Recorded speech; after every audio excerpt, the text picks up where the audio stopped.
பிண்டம் நிறைந்து நின்ற அயன்மால் போற்றி. அகண்ட பரிபூரணத்தின் அருளே போற்றி. மண்டலம் சூழ் ரவிமதி சுடரே போற்றி. மதுர தமிழ் ஓதும் அகத்தியனே போற்றி. என் திசையும் புகழும் எந்தன் குருவே போற்றி. இடைகளையின் சுழுமுனையின் கமலம் போற்றி. குண்டலிக்குள் அமர்ந்து நின்ற குகனே போற்றி. குருமுனியின் தாளினை எப்போதும் போற்றி.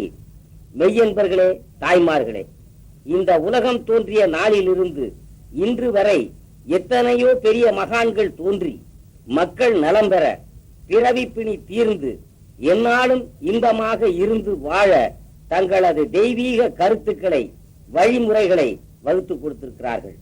11 சித்தர்களும் சான்றோர்களும் மாயை வசப்பட்ட மக்கள் தங்கள் உள்ளத்து உணர்வில் தியானத்தினால் இறையருளை அடைந்து மானிடம் முடிவு பெற வேண்டும் என்று பரிபாஷையாக பாடல்களை உண்டாக்கியும் ஆலயங்களை நிறுவி தெய்வ சிலைகளின் மூலமாகவும் உணர்த்தியிருக்கிறார்கள். மழை நீர் வயலுக்கும் பாய்கிறது, மக்களின் குடிநீராகவும் பயன்படுகிறது. பயன் இல்லாமல் காடுமலை உச்சிகளிலும் சாக்கடைகளிலும் சென்று விடுகிறது. இதுபோல மக்களும் மகான்கள் காட்டிய அருள் நெறிகளை பின்பற்றி மேன்மையடைந்தவர்களும் உண்டு. இவ்வழிமுறைகளை அறிய வாய்ப்பே இல்லாமல் மாயை வசம் சிக்கி வாழ்க்கையில் துன்பத்தில் மூழ்கி அமைதியற்று நொந்து போய் மடிந்தவர்களும் உண்டு. துன்பம் வந்தபோது நலம் பெற இறைவனை வேண்டி அலைந்து இன்று ஏதேதோ வழிமுறைகளை பின்பற்றி துன்பம் தீரவில்லையே என குழப்பமடைந்துள்ள மக்கள் சிந்தித்து பயன்பெறவே 11 சித்தர்களும் சான்றோர்களும் காட்டிய விளக்கங்களை பக்தர்களின் சிந்தனைக்கு சில விளக்கங்கள் என்கிற தலைப்பில் எல்லோரும் கேட்டு வழிமுறைகளை அறிந்து பயனடைந்து எந்நாளும் இன்பமாக இருந்து பிறவிப்பிணி தீர சாதனை செய்ய வேண்டும் என்று இறைவனை வேண்டி குருவை வணங்கி பெரியோர்களை மதித்து சமர்ப்பிக்கின்றேன். அன்பன் பாலுசுவாமி. சிலர் விதியை மதியால் வெல்லலாம், அப்படி வென்றுவிட்டால் நீ வெல்லுவாய் என்பதே உனது விதியாக இருந்திருக்கும். அதுதான் முடிவே தவிர அந்த விதியிலே இல்லாத ஒன்று உன் மதியிலே தோன்றியதாக அர்த்தம் அல்ல என்று பேசுவார்கள். இது எவ்வாறு ஏற்றுக்கொள்வது? விதியின் முடிவை முன்கூட்டியே மதியால் உணர்ந்து சொல்லி இருக்கிறார்கள் சான்றோர்கள். பூகம்பம், புயல், மழை இவைகளை மதியால் உணர்ந்து முன்கூட்டி தெரிவித்திருக்கிறார்கள். தியானத்தால் இறையருளை அடைந்த 11 சித்தர்கள் ஆன்மாவுக்கு இலக்கணம் வகுத்தார்கள். வெயில், காற்று, மழை, பனி ஆகியவர்களுக்கு காலங்களை மதியால் உணர்ந்து நிர்ணயம் செய்திருக்கின்றார்கள். சூரிய சந்திர கிரகணங்களின் காலங்களை முன்கூட்டியே மதியால் உணர்ந்து தெரிவித்திருக்கின்றார்கள். திருநாவுக்கரசர் போன்ற மகான்கள் இறந்தவர்களை எழுப்பி இருக்கிறார்கள், சித்துக்கள் செய்திருக்கிறார்கள். ஆகவே விதியை மதியால் வெல்லலாம் என்று சான்றோர்களின் செயல்கள் நமக்கு தெளிவாக்குகிறது.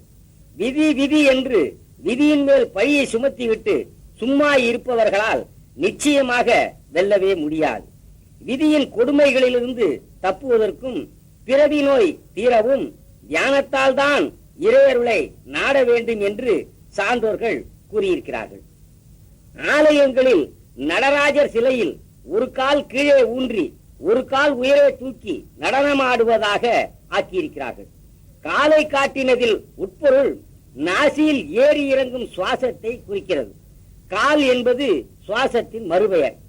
இன்னும் சில தெய்வ சிலைகளில் இடது கையை கீழ் நோக்கி காட்டி வலது கையை ஆசி வழங்குவதாக 5 விரல்களை காட்டிக் கொண்டிருக்கிறது. இடது கை கீழ் நோக்கி காட்டுவது பாதத்தை. பாதம் என்றால் நாசியின் அடிபாகம், சுவாசம் வந்து போகும் வழி, அதுதான் இறைவனின் பாதம். வலது கையை ஆசி வழங்குவதாக 5 விரல்களை காட்டுவது என்பது பஞ்சபூத தத்துவங்களால் ஆன உடலில் கண், மூக்கு, நாக்கு, செவி, மனம் என்னும் 5 பொறிகளையும் ஆன்மாவுக்குரிய மந்திரத்தின் நமசிவாய என்கிற 5 எழுத்தையும் குறிக்கிறது. சுவாசத்தின் ஒலிக்கு உரிய சூக்கும பஞ்சாட்சரத்தின் பொருளோடு 5 பொறிகளை அடக்கி சுவாச மந்திரத்தோடு தியானத்தில் இருந்தால் அருள் பாலிக்கிறேன் என்று வலது கையை ஆசி வழங்குவதாக காட்டிக் கொண்டிருக்கிறது. சுவாசமே மனிதனுக்கு கடவுள். கட உள் என்றாலே 5 பொறிகளை கடந்து உள்முகமாக இரு என்று தியானத்தை வலியுறுத்துவதாக இருக்கிறது. எனவே மூச்சு இருந்தால் சிவம், இல்லாவிட்டால் சவம். வாசி என்பதும் மூச்சேதான். வாசியை திருப்பி படித்தால் சிவா என்று ஆகிவிடுகிறது. இந்த வாசியினால், தியானத்தினால், இறையருளினால் முடிவு பெறுவதே மானிடமாகும். பூமி, சூரியன், சந்திரன், ஆகாயம், தண்ணீர், இடி, மின்னல், காற்று இவைகள் எல்லாமே எல்லோருக்குமே பொதுவானதாக இருக்கிறது. இதே போல பசி, தாகம், தூக்கம், உணர்வு எல்லாமே எல்லோருக்கும் ஒரே நிலையில் அமைந்திருக்கிறது. எந்த மதத்தை சார்ந்தவர்களாக இருந்தாலும் வாழ்க்கையில் துன்பங்களுக்கும் மரணத்திற்கும் அஞ்சி திகிலடைந்து உலகில் சத்து எது என்று உணர்ந்து பலவித தெய்வங்களையும் மந்திரங்களையும் சொன்னாலும் அப்படி சொல்லுக்குரிய பொருள் என்ன? அதுதான் இயற்கையின் சக்தி. வானில் வரும் சூரியனும் சந்திரனுமே சிவசக்தியாக இருந்து அருளாட்சி செய்கிறார்கள். மனித உடலில் பஞ்சபூத தத்துவங்களுடன் இறைவன் ஆன்மாவாக இயங்கிக் கொண்டிருக்கிறான். லிங்க வடிவமாக விளங்கும் இதயமே இறைவன், உடலே கோவில், உள்ளமே சந்நிதி, உயிருக்கு உயிர். அதுவே சூரிய கலையாகவும் சந்திர கலையாகவும் சிவசக்தியாக விளங்குகிறது. எனவே ஆலயங்களுக்கு சென்று இறை வழிபாடு செய்தாலோ, வீட்டில் இறை வழிபாடு செய்தாலோ, தியானத்தில் இருந்து வழிபட்டால்தான் இறையருள் கிட்டி துன்பங்களிலிருந்து விடுதலை கிடைத்து பிறவி பிணி தீரும் என்று சான்றோர்கள் கூறியுள்ளார்கள். ஆலயங்களில் வணங்கும் போது அங்குள்ள தெய்வ சிலைகளை ஆன்மாவாக வணங்க வேண்டும். உள்ளம் பெரும் கோவில், ஊனுடம்பு ஆலயம். வள்ளற் பிரானார்க்கு வாய் கோபுர வாசல், தெள்ள தெளிந்தார்க்கு சீவன் சிவலிங்கம், கள்ள புலனைந்தும் காளாமணி விளக்கே. மனமது செம்மையானால் மந்திரம் ஜபிக்க வேண்டாம். மனமது செம்மையானால் வாயுவை உயர்த்த வேண்டாம். மனமது செம்மையானால் வாசியை நிறுத்த வேண்டாம். மனமது செம்மையானால் மந்திரம் செம்மையாமே. மனம் செம்மைப்படுவது என்பது மிக மிக கடினம். அந்த மனதை செப்பனிடவே தியானம். நமசிவய. நகரம் அருளும் சக்தியும் நிறைந்த தேகம். இது பிராரப்த கர்மாக்களை அனுபவிப்பது. மகரம் ஆணவ மலம், அசுத்த மாயை, அதாவது மயல் மோகம். சிகரம் சிவம், வகரம் அருள், எகரம் சீவன். மகா அசுத்த மாயை மயலெல்லாம் நீங்கினால் அருள் சக்தியான தேகத்தினால் உண்டாகும் செய்கைகள் ஒடுங்கும். பிறகு எகரமான சீவன் ஆன்மா வகரமான அருளால் சிவத்தை அடையும். எனவே நகரமாகிய சேரியை நஞ்சன வெறுத்து மகரமாகிய மயல், அதாவது ஆசையெல்லாம் வேறற களைந்து வகரமாகிய வனத்தில் இருந்து இளைப்பாரி சிகரமாகிய சிவகதி அடைந்தனன் சீவன் என்பது அனுபவிகள் வாக்கியம். ஆகையால் நகர மகரத்தை நீக்கி 3 அட்சரங்களுடன் கூடிய ஓங்காரத்துடன் இருதலை மாணிக்கமாக தியானிக்கின்றனர். மனம் பிராணன் என்னும் இரண்டில் ஒன்றை கட்டினால் மற்ற ஒன்றும் கட்டப்படும். மனம் அடங்காத வரையில் உலக விஷயங்களில் நாட்டம், அதாவது வாசனை நசியாது. நாட்டங்கள் நசியாத வரையில் சித்தம் நசியாது. சித்தம் நசியாத வரையில் தத்துவ ஞானம் உண்டாகாது. மனம் பிராணன் என்னும் இரண்டில் ஒன்று நசித்தால் மற்ற ஒன்றும் நாசமாம்.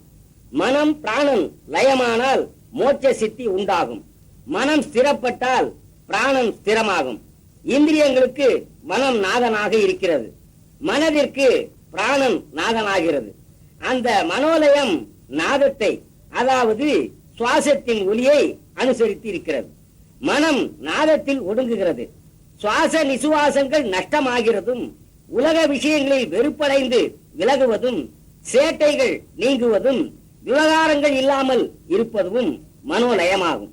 மனோலயம் எதுவரையில் ஆகவில்லையோ அதுவரையில் இந்திரிய விஷயங்கள் ஜெயமாகாது.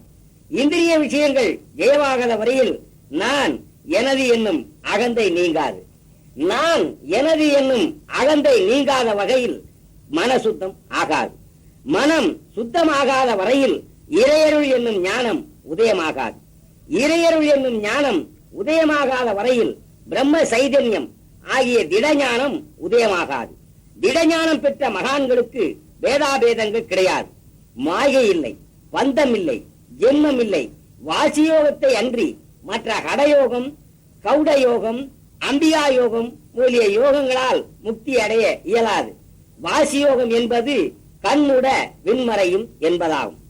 எனவே இந்த யோகத்தை அனுஷ்டித்தவர்களின் மனம் வாசியை நாடுவதால் சித்தம் நிலைத்து ஞானம் உதயமாய் அணிமாதி சகல ஐஸ்வர்யங்களும் அடைந்து ஜீவன் முக்தர்களாய் ஆனந்தத்தில் சதா காலமும் நிலைத்து வாழ்வார்கள் என்று பூரணானந்த சுவாமிகள் சிவயோக சாரம் என்னும் பகுதியில் கூறியிருக்கிறார்.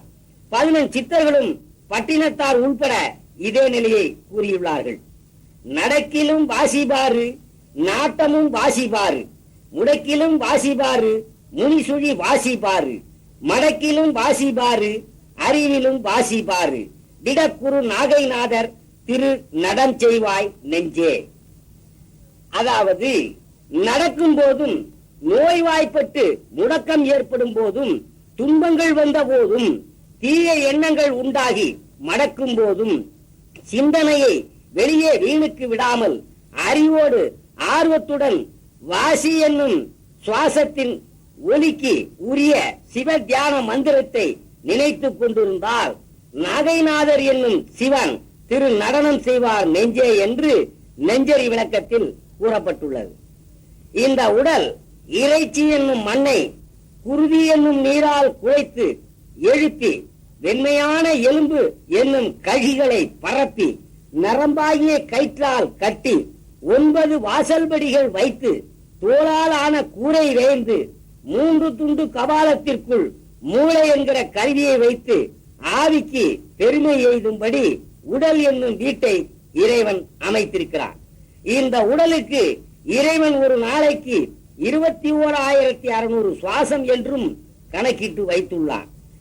இறந்திடும் 21,600 பேரும் இறந்திடும் இக்காயம் போனால் ஈசனை காண்பது என்னால் மறந்திடாத அறிவால் மூலவாசியை ஏற்றி சிறந்த தற்பரத்து நாகலிங்கரை தரிசி நெஞ்சே. மனிதனுடைய சுவாசம் 21,600 ஒவ்வொன்றாக அடங்கும் நிலையில் ஈசனை காண்பது எந்த நாள்? எனவே மறந்திடாமல் இப்போதிருந்தே அறிவால் மூலவாசியை தியானத்தால் மேலே ஏற்றி உலக நாயகனான நாகலிங்கர் என்னும் சிவனை தரிசிப்பாய் நெஞ்சே என்று நெஞ்சரி விளக்கத்தில் பாடியுள்ளார். போன நாள் வீணாய் போனால் புதிய நாள் கெடவிடாமல் ஞான நாள் இதுதான் என்று நாசியின் நுனி மீது நடனம் செய்யும் தேசி வாசி வா என்று உன்னுள் வாங்கியே மௌனமுற்று காசிமா நதியும் திண்ணை கனக அம்பலமும் கண்டு பூசித்து நாகைநாதர் பொன்னடி வணங்கு நெஞ்சே. உறக்கமும் விழிப்பும் போல் உடல் பிறந்து இறக்கும் தன்மை சிறக்கவே அறிந்து இந்த ஜெகவாழ்வை மெய்யென்று எண்ணி நொந்து போகலாமோ? உறக்கம் வந்து உறங்கி பிறகு விழிப்பு நிலை வருவது போல் இந்த உடல் பிறந்து இறக்கும். சிறப்பு பெறவே நன்மை உண்டாகவே இந்த உலக வாழ்க்கை நிஜம் என்று எண்ணி நொந்து போகலாமோ? காலம் வரும் முன்னே கண் பஞ்சடை முன்னே பால் உன் கடைவாய் படு முன்னே மேல் விழுந்தே உற்றார் அழு முன்னே ஊரார் சுடு முன்னே குற்றாலத்தானையே கூறு. இது பட்டினத்தார் பாடல். யமன் வருவதற்கு முன்னே கண்கள் பஞ்சு அடைவதற்கு முன்னே பாலாகிய உணவு கடைவாயின் வழி ஒழுகுவதற்கு முன்னே உடல் மீது உறவினர் அழுவதற்கு முன்னே ஊரில் உள்ளவர்கள் மயானத்தில் கொண்டு போய் தகனம் செய்வதற்கு முன்னமேயே குற்றாலத்தான் என்னும் சிவனை கூறி என்று பட்டினத்தார் கூறுகிறார்.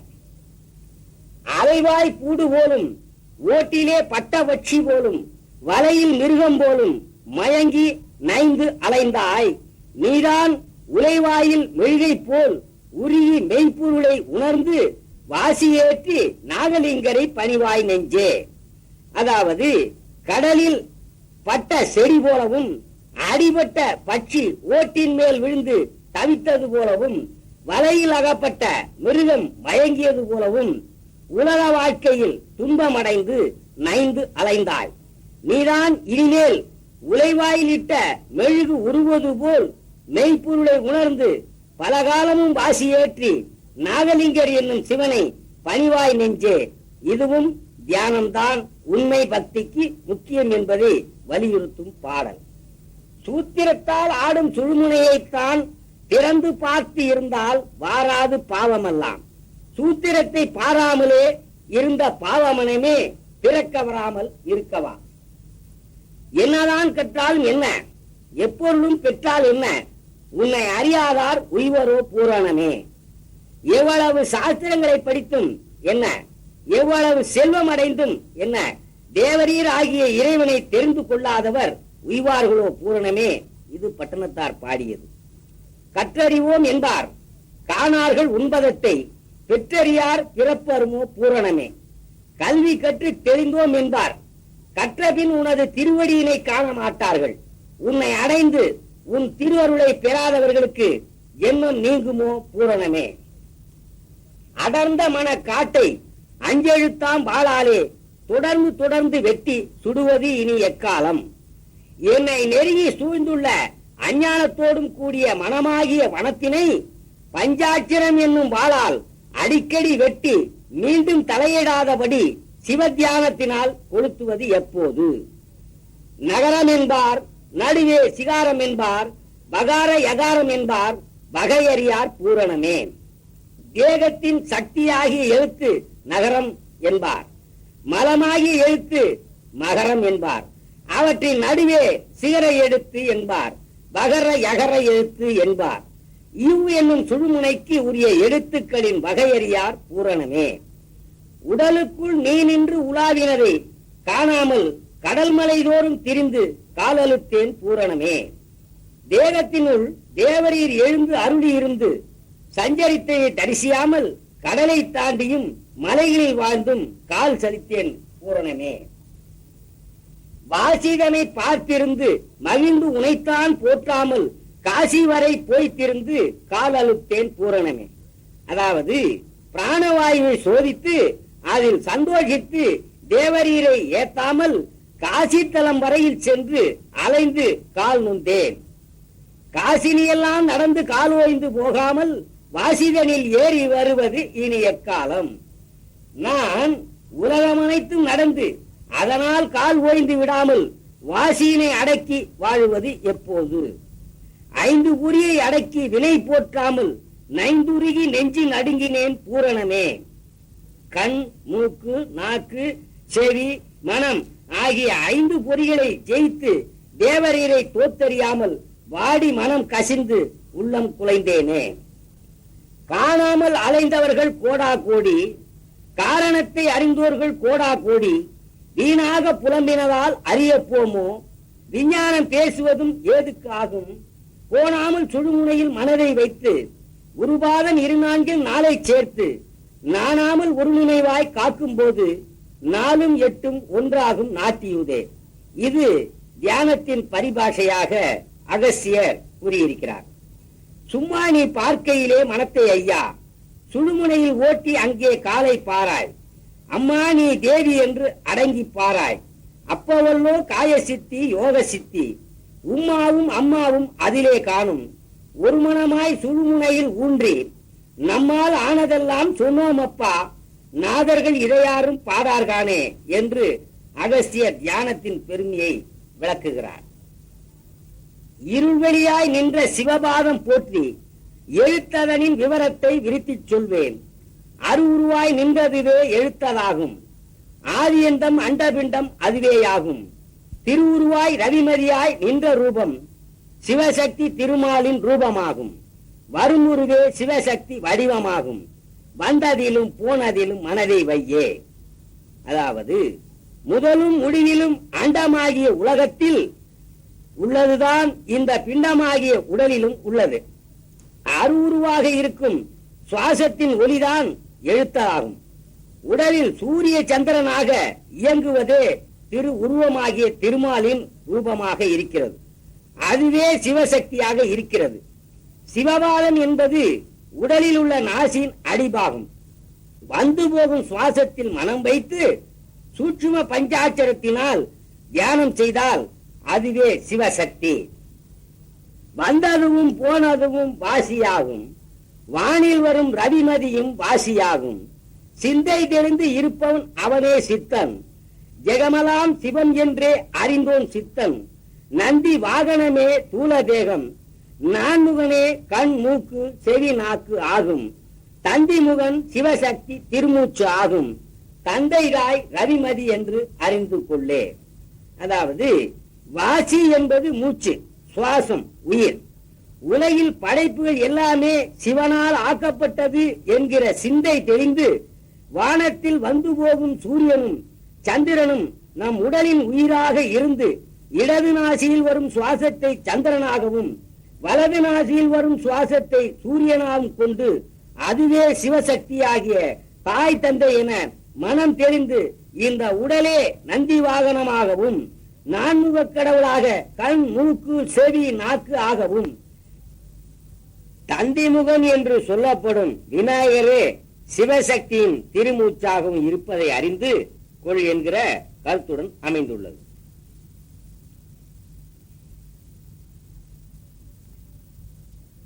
அறிந்து கொள்ளு பூரகமே சரியை மார்க்கம், அங்கு நின்ற கும்பகமே கிரியை மார்க்கம், பிரிந்து வரும் ரேசகமே யோக மார்க்கம், பிசகாமல் நின்றதுவே ஞான மார்க்கம். மறிந்து உடலில் புகுகின்ற பிராணவாயு மகத்தான சிவசக்தி அடங்கும் வீடு.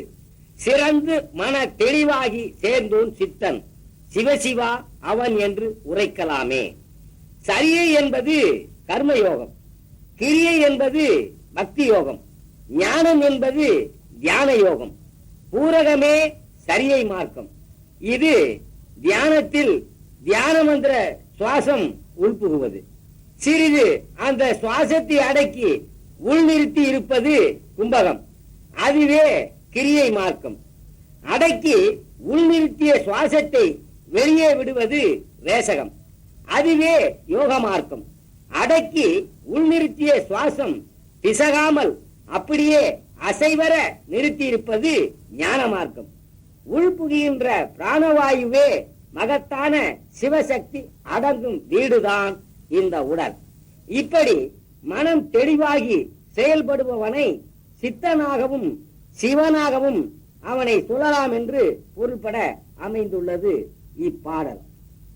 சக்தியே பராபரமே ஒன்றே தெய்வம், சகல உயிர் ஜீவனுக்கு அதுதான் ஆட்சி. புத்தியினால் அறிந்தவர்கள் புண்ணியோர்கள், பூதலத்தில் கோடியிலே ஒருவர் உண்டு. பக்தியினால் மனமடங்கி நிலையில் நிற்பார், பாயிலே மனத்தை விடார் பரமஞானி. சுத்தியே அலைவது இல்லை சூட்சம் சூட்சம், துளியிலே நிலையறிந்தால் மோட்சம் தானே. இந்த பாடல் வாசியே தெய்வம் எனவும் கோடியிலே ஒருவர் புத்தியினால் அறிந்து புண்ணியம் செய்தவர் ஆவார், மனமடங்கி பக்தியில் நிலையாக நிற்பார், பாழான விஷயங்களில் மனத்தை செல்ல விட மாட்டார்கள் பரமஞானி. சுத்தி அடைவதும் இல்லை, சுழுமுனையிலே சூட்சம் அறிந்து நிலையில் நிற்பவருக்கு மோட்சமே என்று அகசியர் கூறியிருக்கிறார். நரம்பு என்னும் நாடி இடை மினுக்கு எல்லாம் உரம்பெறும் நாடி ஒன்று உண்டு. உந்தி முதலாகி ஓங்காரத்து உட்பொருளாய் நின்றது நாடி நிலை. நாடியகத்தே நலனுற நோக்கிடில் சாவதும் இல்லை உடம்பு. ஆதி பாழ் போகாது அடக்கியிருந்த பின் ஓவியமாகும் உடம்பு. வாயு வழக்கம் அறிந்து தெரிந்து அடங்கில் வாயுள் பெருக்க உண்டாம். அஜதை என்று அறிந்து உள்ளே அழலழ நோக்கில் இசையாது மண்ணீர் பிறப்பு. துரியம் கடந்த சுடர்வொளியை கண்டால் மரணம் பிறப்பில்லை வீடு. இந்த பாடல்கள் தியானத்தின் பரிபாஷையாக அவ்வை குரல் என்கிற பகுதியில் அவையார் பாடியது. சிவாய வசி எனவும் ஜெபிக்க இச்செகமெல்லாம், சிவாய வசி எனவும் ஜெபிக்க யாவும் சித்தியாம். சிவாய வசி எனவும் ஜெபிக்க வானமாளலாம். சிவாய வசி என்பதே இருதலை தீயாகுமே. இது சிவபஞ்சாட்சரத்தின் சூக்குமத்தை உணர்த்தி இருதலை தீ என்னும் ஓர் எழுத்தாக மாறி சுவாசமுடன் வெளிவரும்போது எல்லாமே சித்தியாகும், வானத்திலும் ஆளலாம் என்று சிவவாக்கியர் கூறுகிறார். நடராஜ பலம் அது நம்பலாமே. நடராஜ பலம் என்பது நடராஜர் சிலையில் கால் நடனம் ஆடுவது போல் காண்பித்துக் கொண்டிருக்கிறது. அந்த காலை காண்பிப்பது என்பது மூக்கில் ஏறி இறங்கும் சுவாசத்தை குறிக்கிறது. எனவே மூச்சின் பலம் அது நம்பலாமே என்கிற பொருளுடன் அமைந்துள்ளது. நடம் ஆடுவதும் திரு அம்பலமே, அதாவது அந்த சுவாசம் நடமாடுவது திரு அம்பலம் என்னும் உடல் என்னும் கோவிலினுள். நடராஜ பாட்டே அரும்பாட்டு, அதாவது சிதம்பர சக்கரத்தில் சிவ பஞ்சாட்சரத்தை 51 வகையாக மாற்றி மாற்றி எழுத அந்த சிவபஞ்சாட்சரத்தின் சூக்கும பொருளுடன் கூடிய சிவசூத்திரமே உயர்ந்த பாட்டு என்பதாகும். சிதம்பர பாட்டே திருப்பாட்டு, இதுவும் அதே பொருளுடன் அமைந்ததே. ஞானத்தார் பாட்டெல்லாம் வெறும்பாட்டு. ஞானத்தார் என்னும் ஞானிகள் சிவசூத்திர தியானத்தில் இருந்து கொண்டு பக்தியின் பாவனையினால் பாடிய பாட்டுகள் எல்லாமே வெறும் பாட்டுதான். அது பிறவி நோயை குணப்படுத்தாது என்கிற பொருளோடு அமைந்துள்ளது. சீவர்கள் பாடும் பாட்டெல்லாம் தெருப்பாட்டு, அதாவது ஞானிகள் பாவனையுடன் பாடி வைத்த பாடல்களை சீவர்கள் பாடுவது உண்மை பக்தியின் நிலை அறியாமல் பாவனையும் இன்றி பாடுவது என்பது தெருப்பாட்டு என்று கூறுகிறார். ஏனைய பாட்டெல்லாம் மருள் பாட்டு, அதாவது பக்தி பாடல் என்று இருப்பவர்களை இசைக்கருவிகளுடன் ராகங்களோடு சேர்த்து பாடுவது மருளை உண்டாக்கும் பாட்டு என்று கூறுகிறார். இசைக்கருவிகள் இல்லாமல் உணர்வுபூர்வமாக பாவனையுடன் பாடுவதும் மருளை உண்டாக்கும். ஆக சிவசூத்திர பாட்டே அரும்பாட்டு என்று தியான மந்திரத்தோடு வாசியோடு கூடிய பாட்டே உயர்ந்த பாட்டு என்றும் கூறுகிறார். இது சிதம்பரம் ராமலிங்க சுவாமிகள் சூக்கும தியானமே பக்தியின் உண்மை நிலை என்று பரிபாஷையாக பாடியுள்ளார். ஒரு பதம் தன்னை தூக்கி ஒரு பதம் தன்னை மாற்றி இருபதம் ஆடுகின்ற இயல்பை நீ அறிந்தாயானால் குருபதம் என்று கூறும் குறிப்பு உனக்குள்ளே ஆச்சு. வருபதம் நாகைநாதர் மலரடி காண்பாய் நெஞ்சே. இது நடராஜர் நடனமாடி காட்டும் காட்சி தியானத்தின் முக்கியத்துவத்தையும் நாசியில் ஆடிக்கொண்டிருக்கும் சுவாசத்தையும் குருபாதம் என்கிற நாசியின் அடிபாகத்தையும் பற்றி பரிபாஷையாக சொல்லி தியானத்தினால் வெளிவரும் சூரிய கலை என்று சொல்லப்படும் வலது நாசியில் வரும் சுவாசம் சுழுமுனையில் அடங்கி வெளிவரும் போது அதுவே நாகநாதரின் மலரடி என்று அறிவாய் நெஞ்சே என்று நெஞ்சரி விளக்கம் கூறுகிறது.